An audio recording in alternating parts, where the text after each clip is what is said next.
우리 함께 볼 말씀은요, 마태복음 5장 3절의 말씀입니다. 우리 한 목소리로 함께 읽겠습니다. 시작. 예수께서 무리를 보시고 산에 올라가 앉으시니 제자들이 나아온지라 입을 열어 가르쳐 이르시되 심령이 가난한 자는 복이 있나니 천국이 그들의 것이미요. 아멘. 우리가 한 주간 동안 산상수훈 그 중에서 이제 팔복에 대해서 살펴볼 텐데요. 마태복음 5, 6, 7장을 산상수훈이라고 합니다. 왜냐하면 예수님을 따르는 모든 무리를 보시고 예수님께서 산에 올라가셔서 아마 산이라고 해서 뭐 아마 가파른 뭐 비탈 이런 게 아니라 어떤 중턱이나 아니면 초입에 좀 터가 있었을 거예요. 그 많은 사람들이 모여 있었을 때 그들에게 이제 말씀을 가르쳤기 때문에 산상수훈이다라고 이야기를 합니다. 근데 이 산상수훈은 예수님께서 이 땅에 오셔서 처음 가르쳐 주신 내용이에요. 그 전에 뭐 회개하라, 천국이 가까이 왔느니라 뭐 이런 말씀은 전하셨지만 체계적으로 가르쳐 주신 거예요. 첫 가르치심이란 이야기는 예수님의 그 가르치심에 있어서 가장 중요하고 가장 본질을 담고 있는 거죠. 그래서 마태복음 5, 6, 7장은 예수님께서 하나님 나라의 그 비밀을 이 땅의 죄인들에게 이게 하나님 나라의 백성 이라고 하는 사실을 알려주는 가장 본질적인 가르치심인 거죠. 그 중에서도 산상수훈의 가장 앞에 있는 이 팔복은 뭐 심령이 가난한 자는 복이 있나니 애통하는 자는 복이 있나니 이 팔복은 그 중에서도 가장 핵심이라고 할 수 있죠. 이 핵심이라는 의미는 뭐냐면 알아야 된다 이런 게 아니고 하나님 나라의 백성은 어떤 사람인가에 대해서 8가지로 이야기하고 있는 거예요. 그러니까 뭐 첫 번째, 두 번째, 세 번째 사람이 있는 것이 아니고 이 8가지의 복이 있는 자의 모습들이 사실은 하나님 나라 백성들에게 보여지는 모습이라는 거예요. 바꿔 말하면 오늘날 그리스도인들, 기독교인들은 어떤 사람들인가라고 했을 때 이런 사람들입니다 해서 이 8가지가 나온단 말이죠. 그러니까 요 8가지 팔복은 우리로 하여금 이렇게 해야 됩니다, 저렇게 살아야 됩니다 이런 걸 얘기하는 게 아니라 우리가 그리스도인 되었다라고 하는 사실이 어떤 의미인가를 보여주고 있는 거예요. 그러면 이미 우리가 예수를 믿고 있는 우리들이 예수님께서 정말 하나님 나라의 백성은 이런 사람이야 라고 말씀하실 때에 이 모습이 우리에게 있어야 된다는 거예요. 그리고 분명히 아마 있을 거예요. 단지 그것이 우리의 삶 속에서 잘 드러날 수도 있고 잘 드러나지 않을 수도 있는 거죠. 그럼 이것을 우리가 좀 잘 살펴보면서 예수님이 말씀하신 이 복의 내용들을 우리 삶 속에서 어떤 방식으로 누리며 살아갈 것인가에 대해서 우리가 한번 생각해 보려고 합니다. 그러니까 계속 말씀드렸던 것처럼 이 8가지는 팔복은 우리의 그리스도인 됨에 대한 이야기이다 라고 하는 거예요. 그래서 8가지는 그리스도인의 어떤 성품, 본질, 속성을 이야기하는데 그 중에 어떤 것은 좋고 어떤 것은 안 좋고 이게 아니라 8가지가 다 연결되어 있는 것이고 다 우리에게 속해 있는 거죠. 그래서 우리가 이제 계속 살펴볼 텐데 각각이 떨어져 있는 것이 아니라 심령이 가난한 자는 애통하는 자일 수밖에 없고 애통하지 않는 자는 의에 줄이고 목마른 자일 수가 없다라는 사실들을 계속 우리가 확인해 갈 거예요. 그래서 모든 것이 다 연결되어서 이 모든 것이 한 사람 그리스도인 안에 다 드러날 수밖에 없는 속성이다라고 하는 거죠. 근데 우리가 여기서 한 가지 좀 더 생각해 볼 것은 이 8가지 속성, 8가지 성품은 인간이 타고날 수 있는 것이 아니다라고 하는 것을 우리가 또 분명히 좀 알아야 돼요. 그래서 예수를 믿지 않는 사람들 중에서도 참 성품이 좋으신 분들이 있어요. 그 예수 믿는 사람보다 훨씬 더 예수 믿는 사람 같은 그런 성품을 가지고 있는 분들이 있을 수 있어요. 그런 분들 참 좋고 그런 분들 굉장히 훌륭하신 분들이지만 그렇다고 해서 그런 분들을 그리스도인이라고 하지 않아요. 왜냐하면 그리스도인이라고 했을 때는 본래적 성품에 대한 이야기를 하는 것이 아니라 은혜의 결과요 성령의 사역을 이야기하는 것이기 때문에 이 8가지 그 하나님의 속성은 이 은혜의 결과로 드러날 수밖에 없는 것을 지금 예수님은 이야기하고 있는 거죠. 즉 영원에 속한 영원의 비밀을 이 땅 가운데서 품을 수밖에 없는 그 사람들에게 보여주는 이야기인 거예요. 그러니까 그리스도인은 이 땅을 살아가지만 영원의 비밀을 갖고 살아가는 사람들인 거잖아요. 그러니까 이 영원의 비밀을 이 땅에서 갖고 살아간다고 하는 것은 은혜가 아니면, 성령의 사역이 아니면 불가능한 거죠. 이 예수님께서 말씀하신 이 8가지 복에 대한 이야기는 그 영원의 비밀을 담고 있는 것이지 본래적 성품과 관련된 이야기가 아니다라고 하는 것을 우리가 좀 인식하셔야 됩니다.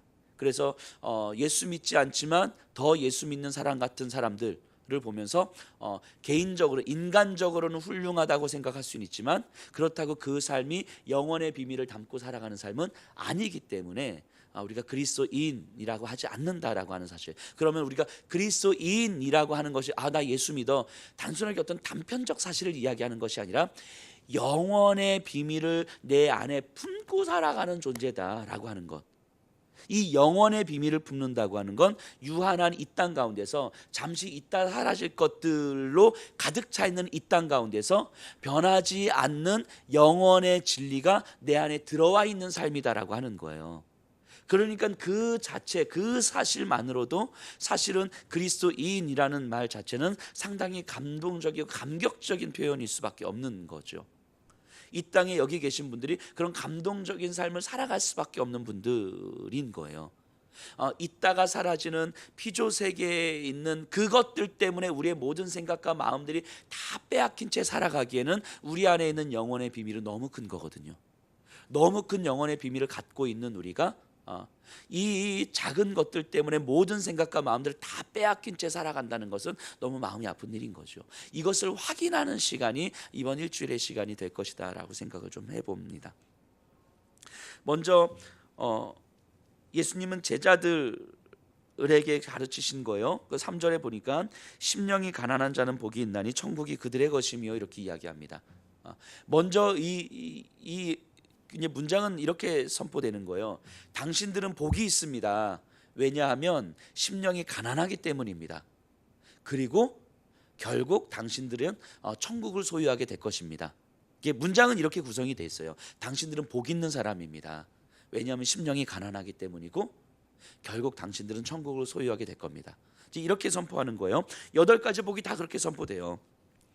자, 근데 일단 여기서 우리가 먼저 생각해 볼 것은 가난하다라는 말이 오늘날의 개념으로 이해하시면 안 되고 이때 당시에 예수님 시대에 가난하다라는 말이 어떤 의미로 들렸는지를 우리가 좀 이해를 해야 이 말씀을 좀 잘 이해될 수 있을 것 같아요.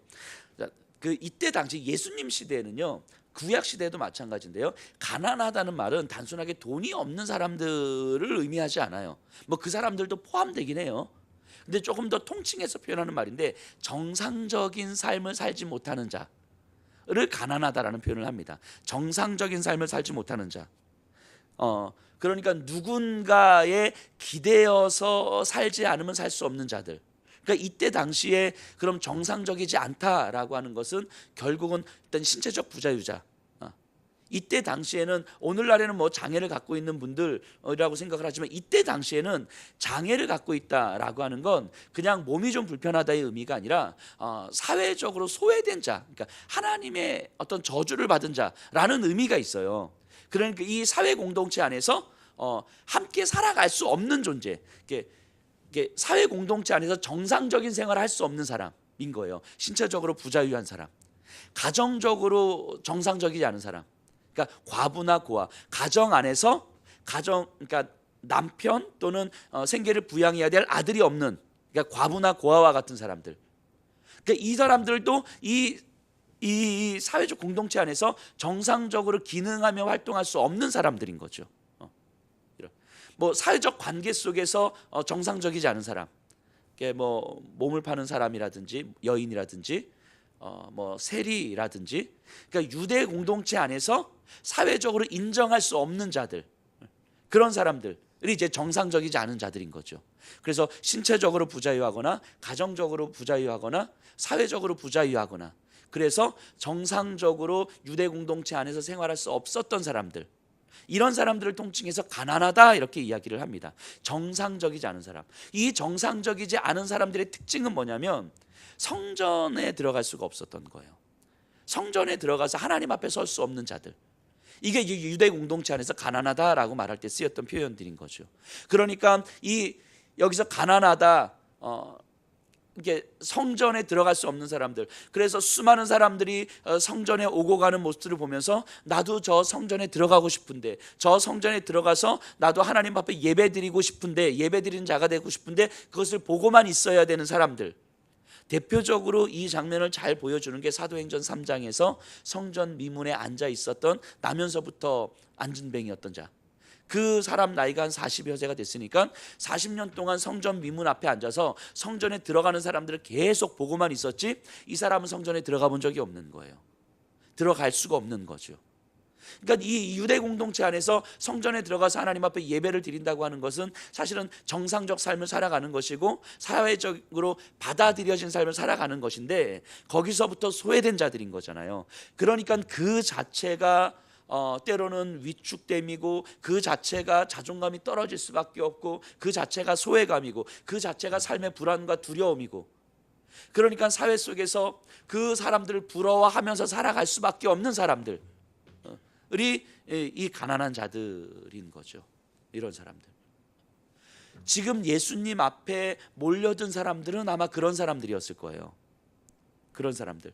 왜냐하면 그 시대 속에서 뭔가 너무 사는 것이 힘들었고, 뭐 먹고 사는 것이 힘들었고, 사회적으로 받아들여지지 않아서 힘들었고, 내 존재 자체가 의미가 없어지는 것 같아서 힘들었고, 그래서 뭔가 어떤 선생님, 뭐 위대한 랍비 또는 우리의 어떤 위대한 지도자가 나타나면 그래도 저 선생님 따라가서 말씀 듣고 가면 거기서 내 살 길이 있을까, 아니면 거기서 위로를 받을까, 아니면 새로운 세상이 열릴까 등등등 어떤 기대를 가지고 지금 나왔을 거거든요.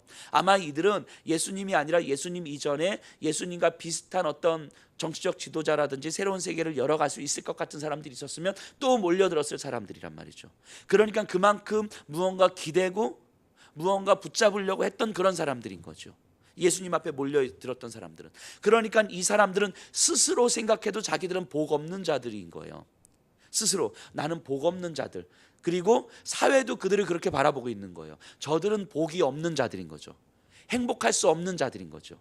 하나님의 저주를 받은 자들이고, 그래서 저들은 제대로 정상적으로 살아갈 수 없는 자들인 거죠. 그러니까 그런 사람들이 지금 예수님 앞에 모여 있는 거예요.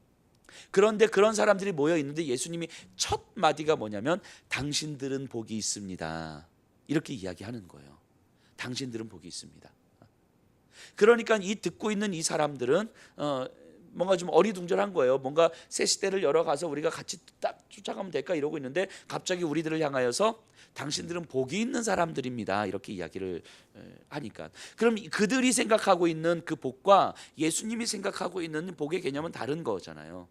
이걸 오늘날 우리에게로 그대로 적용을 해보면 우리의 일상 속에서 사실 우리의 마음과 우리의 삶의 형편들을 돌아볼 때에 뭔가 끊임없이 크고 작은 문제들이 내 삶 속에서 계속 생겨서, 때로는 왜 나는 이런 내 삶이, 아니 왜 나는 계속 이런 문제들의 연속을 살아갈 수밖에 없지? 이제까지도 내가 충분히 고생했는데, 이제까지도 내가 충분히 힘들었는데 왜 내 삶을 편할 날이 없지? 라는 마음들이 우리에게 계속 들어올 수도 있는 거죠. 뭔가 조금 괜찮아진 듯 하는데 왜 또 이런 문제들 또 생기지? 내가 예상치 못했던 문제들이 왜 계속 내 앞에 벌어지지? 하면서 끊임없이 마음이 위축되고 불안하고 두려워하고 막 졸여지고, 이게 도대체 내가 왜 살아가는 거지? 뭐 이런 마음들이 계속 들어올 수 있는 거죠. 그래서 스스로가 낮아지고, 스스로가 힘겨워하고, 스스로가 자책하기도 하고, 그 마음에 힘이 하나도 없고 그냥 그렇게 하루하루를 꾸역꾸역 그냥 살아갈 수밖에 없는 내 삶의 모습들을 보면서 좀 답답해하기도 하고 한숨 짓기도 하고, 근데 내 삶에 답을 찾을 수는 없고, 뭐 이런 우리들의 삶의 연속일 수 있는 거죠. 그러니까 내 삶이 행복하다라고 느껴본 적은 별로 없고, 내 삶에 복이 있다라고 느껴본 적도 별로 없는 거죠. 그런데 예수님은 그런 우리를 바라보시면서, 그렇게 이제 나와 있는 우리를 바라보시면서 여러분들은 충분히 행복한 사람들입니다. 이 얘기하고 있는 거예요. 지금 이 순간 당신들은 충분히 복이 있는 사람들입니다. 이렇게 이야기하는 거예요. 그러니까 이 말을 들으면 이제 반문이 생기는 거죠. 아니 예수님이 지금 내 삶을 알아요? 지금 내가 어떤 상황 가운데 지금 이 자리에 나와 있는지 알아요? 내가 지금 내 자녀들 때문에 지금 속 뒤집어진 상태에서 그래도 지금 급하게 나와가지고 지금 속이 막 불이 나고 있는데 그거 알아요, 예수님이? 내가 우리 가정이 지금 어떤 상황인지 예수님이 알아요?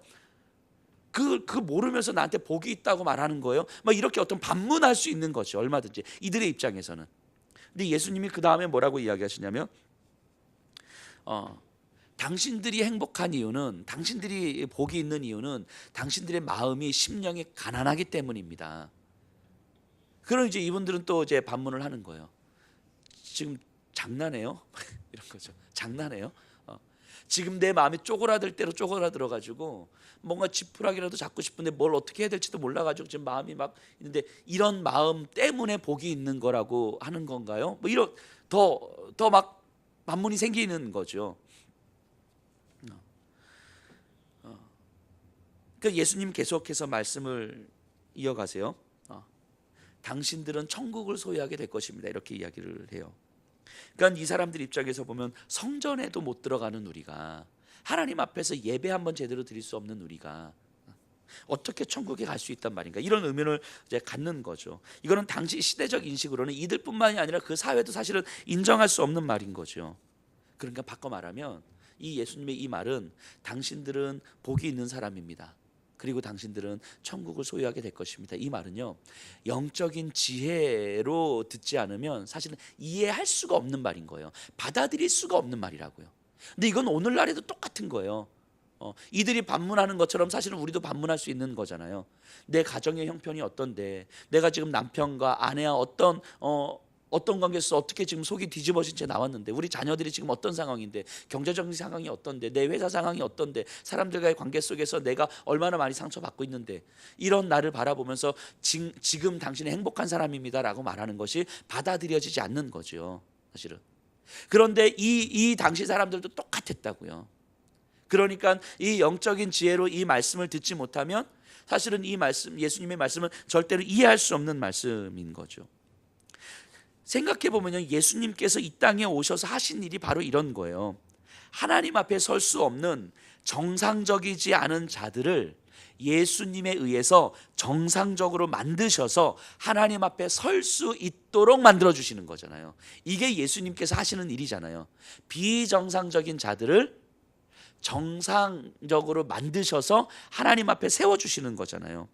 다른 누군가가 저들을 도와서 하나님 앞에 세워주지 않으면 평생 성전에도 못 들어간다는 걸 아는 저 가난한 자들, 하지만 평생 저 성전에 들어가서 하나님 앞에 제사도 드리고 하나님 앞에 서보고 싶은 열망을 가진 저 가난한 자들, 저들에게 예수님께서 내가 바로 그것을 가능케 해주는 그리스도라는 사실을 가르쳐 주시는 거잖아요. 그러니까 내가 그리스도라는 사실을 가르쳐 주시는 거잖아요. 그러니까 당신들은 지금 행복합니다, 복이 있습니다 라고 말할 때에 예수님은 지금 당신이 행복합니다 라고 말하는 그 근거는 뭐냐면 당신들은 그리스도를 만났기 때문입니다, 이 얘기를 하고 있는 거죠. 이 얘기를 그냥 당신들은 지금 형편에서 그럼에도 불구하고 행복해 해야 됩니다, 행복해야 되는 그 당위성, 마음을 바꿔 먹어야 됩니다, 당신들의 마음에 따라 달려있는 것입니다, 이런 얘기를 하는 게 아니고, 당신들이 지금 아는데 얼마나 위축된 상황 속에서, 얼마나 쪼들린 상황 속에서 이 자리에 나와 있는지 알겠는데, 그럼에도 불구하고 당신들이 행복한 이유는 당신들은 지금 그리스도를 만나고 있기 때문입니다, 이 얘기를 하고 있는 거죠. 그러니까 이 그리스도를 이해하지 못하면, 이 영적인 지혜로 받아들이지 못하면 이 말은 아무리 들어도 아무 의미 없는 말이 되는 거라고요. 그러니까 심령이 가난하지 않으면, 그래서 굳이 그리스도가 아니어도 충분히 성전에 들어갈 수 있다고 믿는 자들은요, 이때 당시 성전을 들락날락거렸던 그런 사람들은요, 그러니까 오히려 하나님 앞에 서기 위해서 그리스도를 필요로 하지 않는다고요. 그러니까 이 사람들이 그렇게 부러워하고 있었던 성전을 들락날락하면서 매주 기도하고 매주 예배를 드렸던 자들은 정작 그리스도를 필요로 하지 않았다고요. 왜냐하면 그들이 성전에 들어갈 수 있었던 이유는 뭐예요?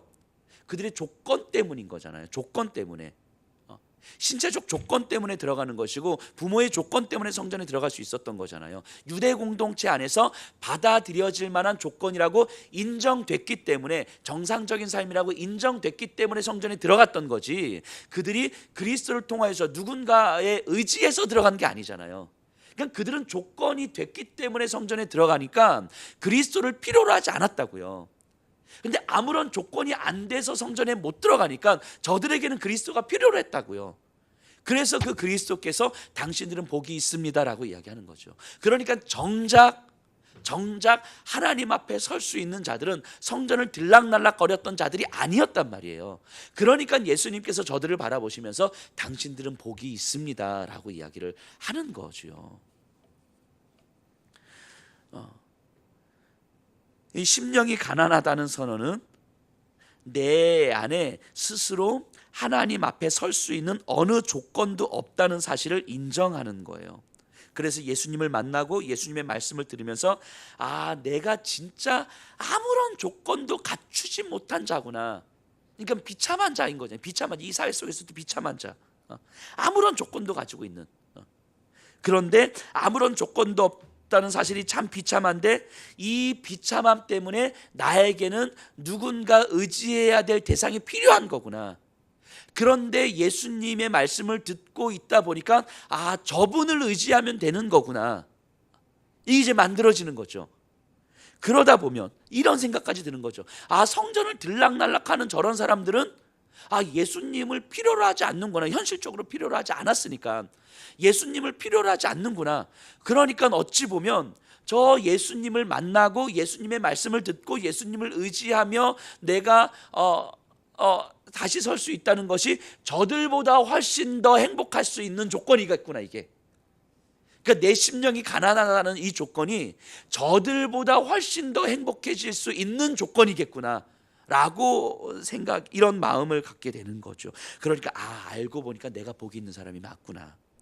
저분 예수님을 만나고 나니까 내가 복이 있는 사람이 맞구나 하는 마음이 들어오는 거죠. 여기서 가치의 기준이 달라지는 거예요.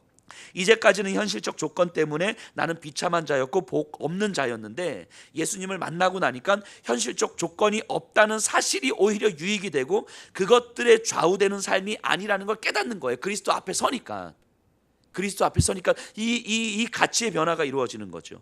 바꿔 말하면 기쁨의 근원이 달라지는 거죠. 내가 무엇 때문에 기뻐하고 내가 무엇을 소망하는가가 달라지는 거예요. 그러니까 심령의 가난함을 기뻐할 수 있는 이 가치의 기준이 생긴 거죠. 심령의 가난함을 소원할 수 있는 이 기준이 생긴 거죠.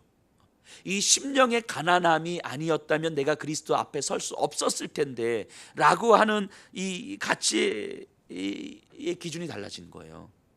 그렇기 때문에 심령이 가난한 자는 기독교인의 가장 본질적인 모습 중에 하나인 거예요. 기독교인의 가장 본질적인 모습. 기독교인의 가장 본질적인 모습이라고 하는 건 가치의 기준이 달라졌기에 어떤 조건들로 내 삶의 기준을 삼는 삶이 아닌 삶을 이야기하는 거예요. 이게 그렇게 살아야 됩니다. 이런 걸 이야기하는 것이 아니라 기독교인은 그런 사람인 거라고요. 기독교인이라는 말이 바로 그런 의미라고요. 여전히 사회는 저들을 향해서 복 없는 자라 손가락질합니다. 하지만 이제 저들은 달라진 거예요. 조금 더 좋은 현실적 조건을 갖는 것, 그래서 성전을 드나드는 것이 더 이상 저들의 바람이 되지 않아요. 왜냐하면 그것들은 이 땅을 창조하신 창조주 하나님께서 만드신 피조물에 불과한 것들인데, 그런데 나는 지금 창조주를 만났잖아요. 그러니까 기독교인들은요, 때로는 열등감에 휩싸일 수 있고요, 절망과 낙심에, 때로는 낮은 자존감에 빠질 수 있어요. 그런데 그런 것들에 지배당할 수는 없는 거죠. 낙심에 빠질 수는 있지만 낙심에 지배당할 수는 없는 거예요. 절망에 빠질 수는 있지만 절망에 지배당할 수는 없는 거죠. 왜냐하면 그런 것들보다, 열등감, 낙심, 절망, 낮은 자존감보다 창조주 하나님의 그 사랑이 훨씬 더 크다는 사실이 믿어지기 때문인 거예요. 이게 그리스도인인 거죠. 나의 죄보다 더 큰 사랑이 나에게 있음을 믿기 때문인 거예요. 그러니까 죄책감에 시달리지 않아요. 단지 죄송할 뿐인 거지. 그러니까 이 깨달음이 이제 들어오는 거예요. 피조물인 사람이, 우리가 피조물이잖아요. 피조물인 우리가 피조물과의 관계에서 아무리 많은 것을 얻는다 할지라도 그것이 삶의 소망이 될 수 없다는 사실을 이제 아는 거예요. 다시요. 피조물인 우리가 피조물과의 관계에서 아무리 많은 것을 얻는다 할지라도 이 피조물과의 관계라는 게 뭐예요? 이것이 돈이고, 이것이 인정이고, 이것이 사람이고, 이것이 가족이고, 이것이 자녀들이고 등등 이거잖아요. 하나님께서 창조하신 이 세상 안에 있는 피조물과의 관계에서 아무리 많은 것을 얻는다 할지라도 결국 이것은 피조물일 뿐인 거죠. 이것이 우리의 삶의 소망이 되지 않는다라는 걸 깨달은 거예요. 그래서 궁극적으로 이들이 깨달은 건 뭐냐면, 우리가 그리스도인들이 깨달은 건 뭐냐면, 피조물인 우리가 가질 수 있는 유일한 소망이 무엇인가, 이걸 깨달아가는 거예요. 유일한 소망이 무엇인가, 유일한 영광이 무엇인가, 창조주를 아는 것이구나. 이 땅에 유한한, 있다가 없어지는 그 피조물과의 관계에서 많은 것을 소유하고 살아가는 것이 아니라, 내가 피조물이라는 사실이 인정이 되고 나를 지으신 창조주 하나님이 인정이 되기 때문에 피조물인 나의 가장 유일한 소망은 창조주 하나님을 아는 것이구나. 그거면 이 땅에서 피조물과의 관계에서 때로는 내가 뭔가 가지지 못해도, 피조물과의 관계에서 가지지 못해서 내가 열등감에 쌓이고 절망에 쌓여도, 그럼에도 불구하고 내 안에 창조주를 아는 지식이 내 안에 들어오면 그걸로 이 모든 것들을 덮을 수 있는 거겠구나. 이게 깨달아지는 거라고요. 이게. 근데 이게 심령이 가난한 자의 삶이 아니면 창조주를 아는 지식을 사모할 수도 없고, 창조주를 아는 지식이 내 삶의 유일한 소망일 수도 없어요. 왜냐하면 우리가 가지고 있는 조건 때문에 항상 성전을 드나들거든. 내가 가지고 있는 조건 때문에 항상 나는 하나님 앞에 선다고 생각하거든요. 그러니까 창조주를 아는 지식이 내 삶의 유일한 소망일 수가 없다고요. 그런데 심령이 가난한 자이기 때문에 어떠한 조건도 붙들 수 없어서 내 삶이 위축되고 내 삶이 쪼그라들 수밖에 없는 삶이기 때문에, 그리스도 앞에 딱 섰을 때에 내가 진짜 피조물이구나, 비참한 존재일 수밖에 없는 그 피조물이구나. 그런 피조물인 나에게 창조주 하나님께서 만나주셔서 그 창조주 하나님을 알아가는 것이, 피조물과의 관계에서 많은 것들을 갖고 살아가는 것과 비교할 수 없는 소망이 되겠구나. 이 소망이 들어오는 거예요. 창조주의 존재가 얼마나 놀라운지, 그 창조주 앞에 서가는 삶이 얼마나 내 삶을 이 소유로부터 자유하게 만들어주는지, 현실적 조건으로부터 나를 자유하게 만들어주는지, 그게 피조물의 유일한 소망이 되는 거예요. 이 심령이 가난한 자는 피조물의 이 소망을 깨닫게 된 자들인 거죠. 그래서 창조주 하나님과 영원히 함께 겸손히 거하는 삶을 소망하게 되는 거예요. 이게 진짜 복된 사람이다라고 이야기를 하는 거죠. 그래서 시편 144편에 이러한 백성은 복이 있나니 여호와를 자기 하나님으로 삼는 자는 복이 있도다.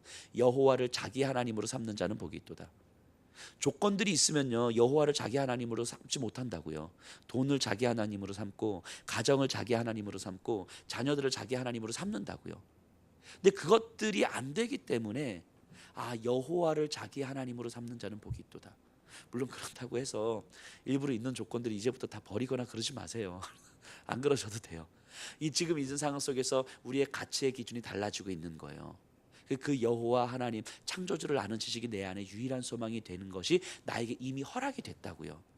근데 아마 살아가면서 내 삶에 누리게 되는 현실적 조건과 상황들 때문에 창조주를 아는 지식을 소망하는 것이 우리에게 많이 무뎌져 있을 수 있어요.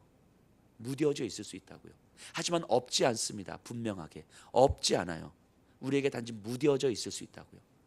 그래서 예수님이 이 말씀 앞에 서서 나에게 허락하신 피조물됨을 인정하고 창조주 하나님을 알아가는 것이 내 삶의 유일한 소망이라는 것을 다시 한번 내 안에 일깨워서, 하나님 현실적 조건 때문에 창조주를 알아가는 그 소망을 하나님 바꿔치기 하는 그 어리석은 삶이 하나님 더 이상은 내 삶이 되지 않게 하시고, 내 조건들 때문에 성전을 들락날락하는 사람들보다 그리스도 앞에 서서 비참한 내 현실을 인정하지만 그렇기에 그리스도 앞에서 그리스도와 함께 있는 것이 나에게 복이고, 창조주를 알아가는 삶이 나의 유일한 소망이라는 것을 고백하며 현실적 조건으로부터 자유하고, 현실적 조건으로부터 조금은 넉넉하게, 현실적 조건으로부터 조금은 내가 여유 있게 창조주를 아는 지식으로 나를 조금만 더 담대하게, 나를 조금만 더 담담하게, 그래서 나를 조금만 더 좀 믿음으로 강인하게 하나님 서게 해 주십시오.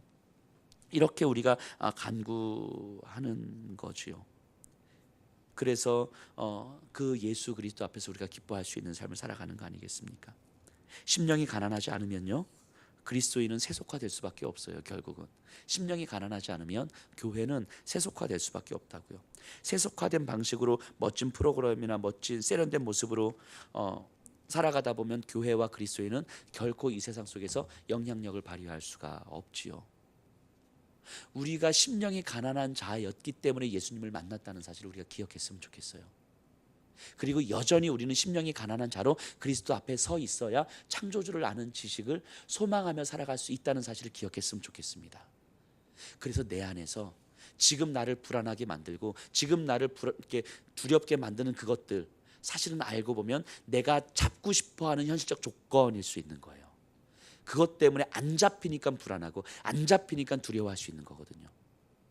이 마음 가지고 그리스도 앞으로 다시 나오셔야 돼요. 그리고 그리스도 앞에서 하나님, 내가 다시 한번 심령이 가난한 자였음을 기억하게 해주십시오. 심령이 가난한 자였음을 다시 한번 생각하게 해주십시오. 그래서 내 삶에 창조주를 아는 지식이 유일한 소망이 되게 해주십시오. 우리 이렇게 하나님 앞에 좀 기도했으면 좋겠습니다.